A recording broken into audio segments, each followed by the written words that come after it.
because that is the absolute. Just like when the flame is gone, the smoke is gone, the sky remains. Beautifully said. That is the Brahman of death, the moment of death. Watching occurs, the vital breath is leaving the body, I amness is receding, vanishing. That is the greatest moment, the moment of immortality. The body, the flame, that I amness is there, its movements are there, and I observe. And it is extinguished. The vital breath deserts the body, that flame is not there. You observe that. That observation occurs to you. The ignorant one at the moment of death is in great fright. He is struggling, but not the ani. For him, it is the happiest moment, the most blissful one. But the fact is that you are going all over the place, to saints and ashrams and all that, collecting knowledge in your capacity of being an individual. Don't do that. Go beyond. This amassing of knowledge is not going to help you because it isn't a dream. This dream will repeat itself as a human body, as so many other bodies, as an animal, or as a god, anything. This is not the point. Try to understand what is being said here.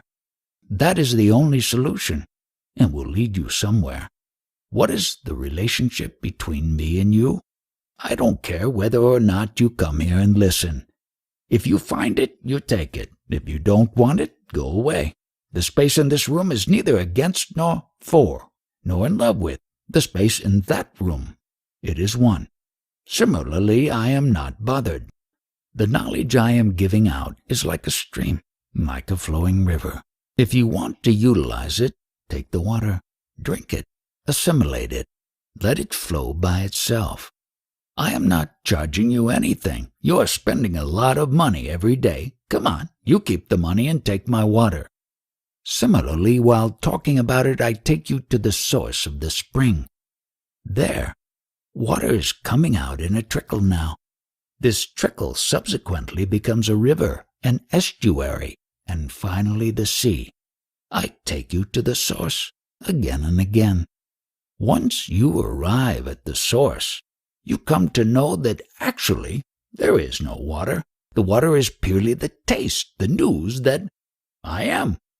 This body-mind is created out of mischief. So whenever I say, don't ask from the body-mind consciousness and you comply with that, it means you are out of mischief.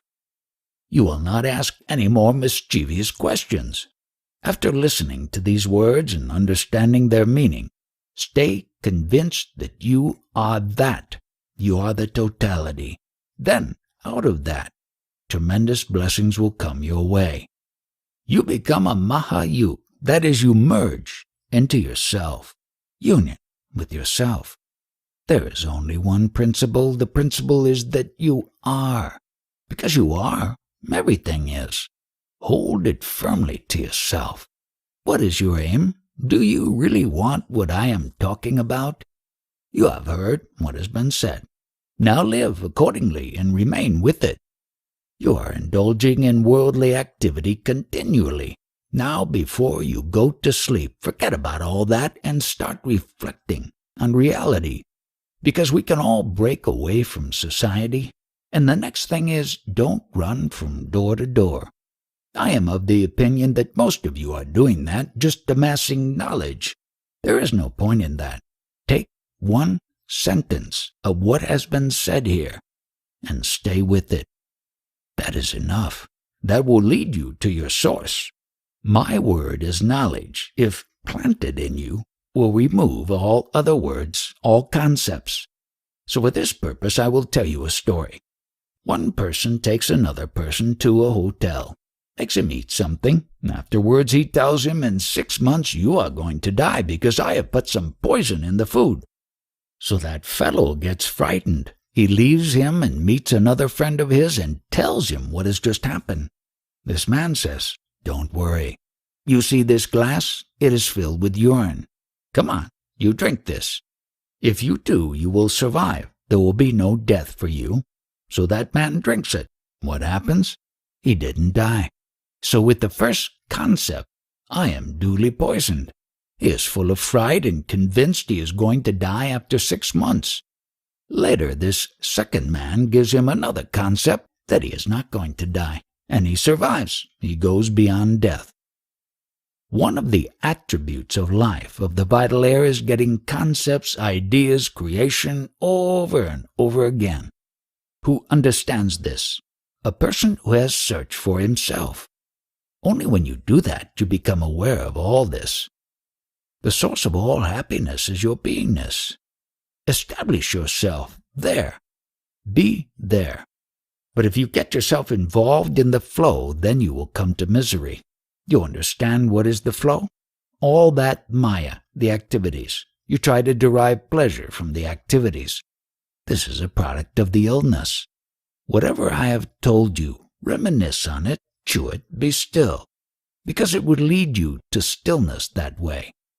It will be clear to you that just as with the 5 fingers of the hand, this body of yours is made of 5 elements. Because of the 5 elements, the body is there. Your beingness, this consciousness, is the essence of what is to appear as the result of the vital breath, which is circulating in the body. And when that consciousness disappears, or the vital breath deserts the body, everything disappears.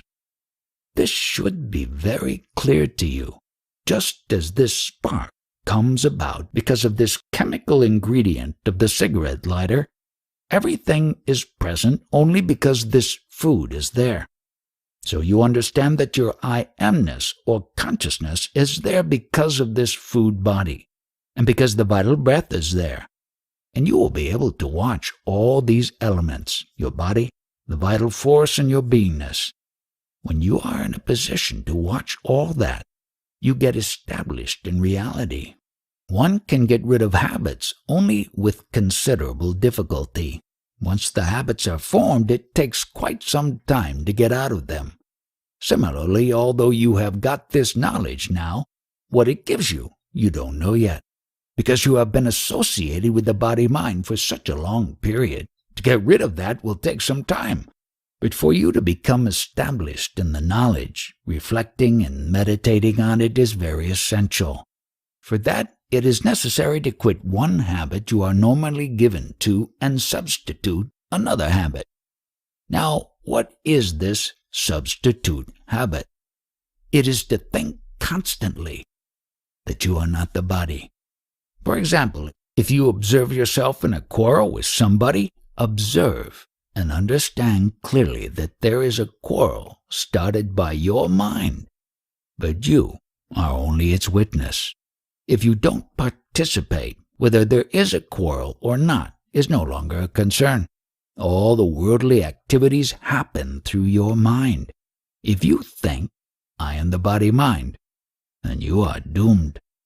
When you are absolutely one with Brahman, you don't resort to mind. There is no sound, or you cannot talk. You stay put or keep quiet.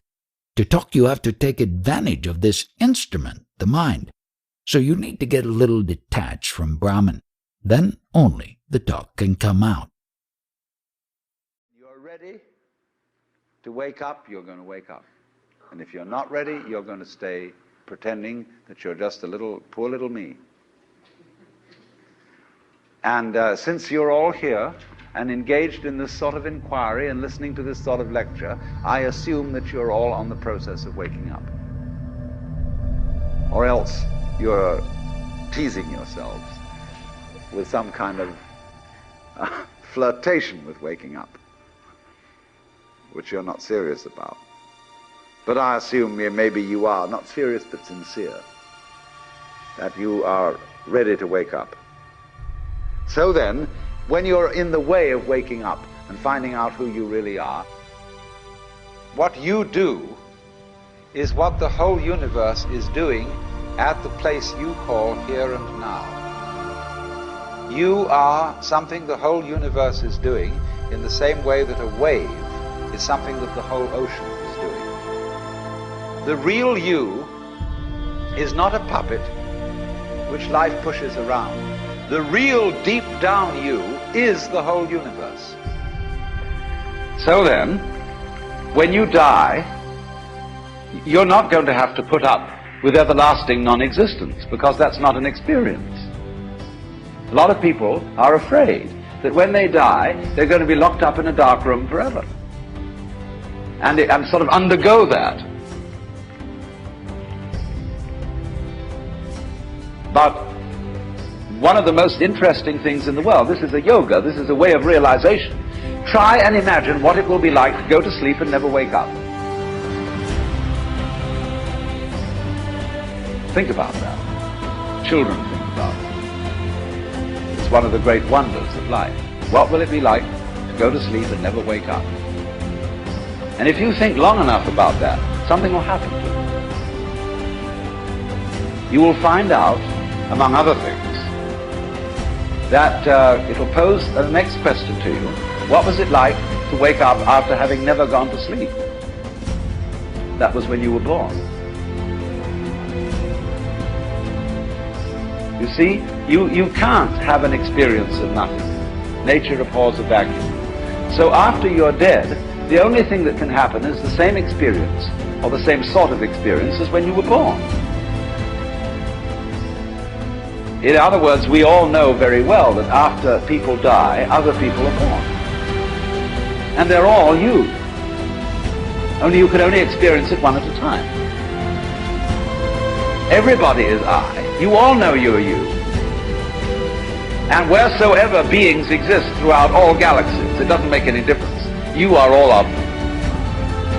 And when they come into being, that's you coming into being. You know that very well. Only you don't have to remember the past. In the same way, you don't have to think about how you work your thyroid gland, or whatever else it is in your organism. You don't have to know how to shine the sun. You just do it. Like you breathe. Doesn't it really astonish you that you are this fantastically complex thing? And that you're doing all of this and you never had any education in how to do it?